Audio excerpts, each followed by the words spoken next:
Hello everyone, welcome to teaching online. इस video में हम chemistry structure of the atom chapter को करेंगे continue with the next topic. So topic है इस वीडियो का drawbacks of the Rutherford model of an atom. जो Rutherford का मॉडल था एटम के उस पर, उसके ड्रॉबैक्स क्या थे?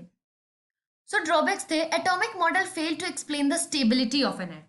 अब इसका मतलब क्या है, इन सारे पॉइंट्स में एक्सप्लेन होगा। Any particle in the circular, अब देखो अगर आपको फीचर्स याद हो न्यूक्लियर मॉडल के, पिछले वीडियो में मैंने बताया था कि उन्होंने सेकंड पॉइंट में उन्होंने बोला था कि जो इलेक्ट्रॉन्स है वो न्यूक्लियस के आसपास सर्कुलर पाथ में क्या करते हैं, घूमते हैं। तो इसके हिसाब से कोई भी पार्टिकल अगर सर्कुलर पाथ में घूमता है, कोई भी पार्टिकल, ये बात आपको याद रखनी है, any particle in the circular path, वैसे भी आप फिजिक्स में पढ़ा होगा आपने, कोई भी पार्टिकल अगर सर्कुलर पाथ में घूमता है तो वो क्या करेगा, किसी ना किसी एक्सीलरेशन में जाएगा। ठीक है, during acceleration charge particle would radiate energy. और अगर इलेक्ट्रॉन्स सर्कुलर ऑर्बिट में घूमते वक्त एक्सीलरेशन कर रहे हैं तो एक्सीलरेशन के टाइम पे वो जो चार्ज पार्टिकल है, ऐसा तो है नहीं कि इलेक्ट्रॉन्स के ऊपर कोई चार्ज नहीं है, इलेक्ट्रॉन्स के ऊपर नेगेटिव चार्ज है। आप इलेक्ट्रॉन का सिंबल कैसे होता है, ई, और उसके ऊपर नेगेटिव चार्ज। तो अगर कोई भी चार्ज पार्टिकल किसी भी सर्कुलर पाथ के आसपास घूमता है तो वो सर्कुलेशन एक्सीलरेशन के अंडर जाएगा, और एक्सीलरेशन के अंडर जाने में वो अपनी एनर्जी लूज करता जाएगा।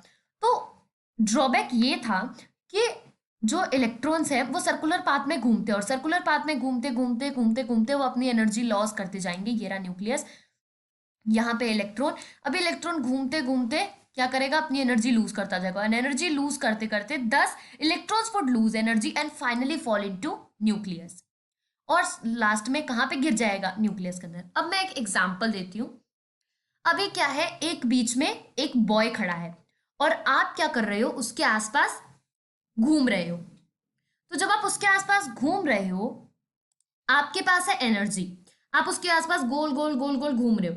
अब घूमते घूमते आप किसी एक्सीलरेशन के अंडर जा रहे हो, और एक्सीलरेशन के अंडर जाते आपकी धीरे धीरे आपकी एनर्जी क्या करेगी, लूज होती जाएगी। लूज होती जाएगी तो आप लास्ट में जब आप बहुत थक जाओगे तो आप घूमते घूमते बिल्कुल जैसे इलेक्ट्रॉन, ये रहा वो बॉय और ये रहे आप इसके आसपास घूमते घूमते धीरे धीरे जाके जब आप एकदम एनर्जी लूज कर दोगे, आप इस बॉय को जाके टकरा जाओगे। तो वैसे ही उन्होंने इलेक्ट्रॉन्स को बोला, इलेक्ट्रॉन्स अगर एटम्स के आसपास घूम रहे हैं तो वो किसी एक्सीलरेशन के अंदर जाएंगे, और अगर किसी एक्सीलरेशन के अंदर जाएंगे तो वो अपनी एनर्जी रेडिएट करेंगे, लूज करेंगे, और आखिरकार वो न्यूक्लियस में फॉल हो जाएंगे, गिर जाएंगे। अगर ऐसा होता है तो इसका मतलब एटम को हाईली क्या होना चाहिए, अनस्टेबल होना चाहिए। लेकिन हमको ये बात पता है कि एटम बहुत स्टेबल होता है, एटम बहुत ही ज्यादा स्टेबल होता है। क्यों स्टेबल होता है, क्योंकि आप देख रहे हो मैटर एग्जिस्ट करता है, आपकी बुक है वो एग्जिस्ट करती है। बुक किससे बनी है, एटम से बनी है। और अगर एटम हाईली अनस्टेबल होता है तो इसके हिसाब से तो रदरफोर्ड का मॉडल गलत हुआ। ये बात गलत नहीं हुई कि एटम जो है अनस्टेबल होता है।